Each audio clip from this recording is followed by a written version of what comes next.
Hello everyone, this is Money Mom. Welcome to the channel. I got a comment that really challenged me to do some research. Let's get started and talk about it. I was writing and did a video about somebody that was a single mom struggling to live off $1,500 a month. Somebody wrote if she budgeted correctly and cut expenses, her and her 3 kids as a single mom could live off $1,500 a month.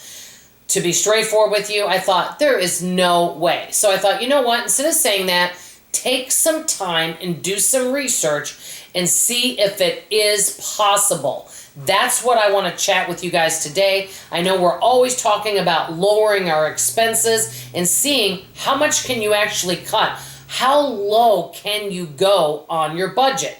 I think it depends on so many variables. So I'm going to tell you what I found out the average cost of everything is, and then what I found to be the lowest cost on some things to see if it is possible. Okay, the average rent in the United States for, say, a 2-bedroom, 2-bath, might even be a 2-bedroom, 1-bath, is $1,295 a month. And by the way, this particular person, we'll refer to her as Sally. Sally is a single mom. She has 3 young children, elementary and younger, and does not get spousal support. So it's just her and her 3 young children, okay? So we're going to say the average rent is $1,295, and the average house payment is $1,250. The average electric cost is about $117 a month, and we're just going to say her cell phone bill would be $30 a month. Food, we're going to say, we're going to do low. The average family spends about $550 a month on food. We're going to say that they spend $100 per person per month, which is $400 a month, okay? So I'm just averaging that out. Could she do that? Well, obviously not really, unless she owned her home and lived in an area where the taxes were extremely low and she could do all home maintenance herself. Then it is doable, maybe.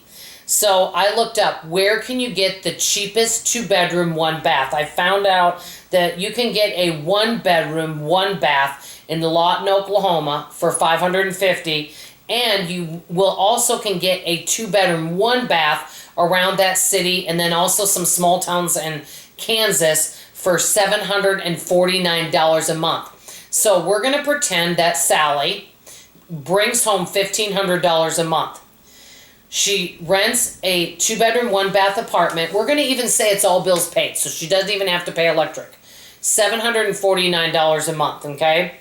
Her grocery budget is $400. Now, she could maybe do $300, but it would take a lot of creativity, a lot of stews, a lot of soaking beans, a lot of pasta dishes. She could get creative with that budget and maybe do it for less. The more that you do for yourself and the more meal prep, the more time it takes. And, Sally, for example, may work full-time, has to help kids with homework when she gets home, so she's going to have to find time to really meal prep inexpensive meals. So it is possible she could lower that grocery budget a little bit.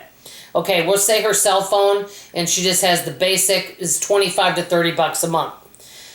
If you average, and then car, if she has a car, the average person spends about $131 on gas a month. I even brought it down to $100. If you added all this stuff up, she would be spending about $1,279 a month. So she has $221 left over. This did not include medical. I don't know whether all of Sally's medical is paid. And does medical include eyesight and dental? Now, I know some things are not a need, but what happens if one of her children has some cavities and that is not covered? And so then she would have to come up with money for that. So is medical covered? How about clothing? Yes, you can get really inexpensive clothing from garage sales and things, but you still would need to buy it. What about car repairs and household expenses? So not all of this, is covered in there, and would $221 cover that? Okay, the only way that I could see that a family of 4 could live off $1,500 would be a few scenarios. Possibly if she lived in a small town, she had that amount of rent or maybe even a little bit lower, and she didn't own a car and was able to walk her and her children everywhere they needed and everything was walking distance. Because if you got rid of the car expense and the maintenance on a car, that would take a lot of money off. Also, my main thing is she had some way where she was getting help with medical, because that right there, to me, what I find can be the highest cost would be housing, medical, and transportation. Those three are biggies.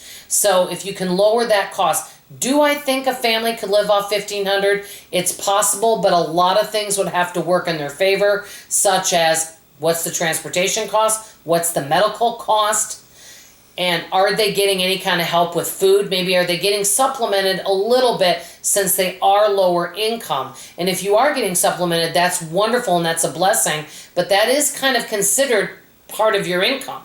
So that's something to consider too. And what about medical? Because medical, many people think, oh, I have health insurance. That covers everything. I have known many people that have health insurance, and with deductibles and things, there's still a lot of out-of-pocket expenses and things that are not always covered. So you have to consider that. You know, they say the average cost of raising a young child a month, now I think this is high, is $795 a month. That includes all expenses. So that must include the medical, the dental, the eye care, the clothing, the school. I do think it's possible to live off $1,500 a month, but everything would have to work in your favor. This is my opinion, by the way, from the research I've done. And I do also think that you may need to get some type of assistance, and there's no shame in that. You know, if somebody needs help with paying their bills, or possibly, you know, some help with some food and some medical, you know, to keep everybody healthy, I think that's fabulous to be able to get the help that you need. Obviously, the best thing would be for mom to possibly go back to school, maybe get a better job where she can make a higher income and they can have a healthier income so that they can have more money to be able to take care of all their needs. Let me know what you guys think. You guys know I've said this all the time. Yes, we can cut our budget. There's so many things that we can cut out, but there's some things that are really tough to cut out, especially if there's medical needs or other types of needs that you're having, and you're having to go without some really important things in your life that are a need. You know, I've seen kids before that they wear the same shoes that have a hole in it because maybe mom or dad can't afford a pair, or they can't get school supplies that they actually need to be able to be successful in the classroom. So, you know, it depends. Let me know, guys. I'd love to hear your thought on this topic. Do you think it's possible in today's economy, depending where you live, for a family of four to live off $1,500 a month? And if so, how would it be done? That's all I have to say for now. I love you, I appreciate you, and I'll see you on the next video. Bye-bye.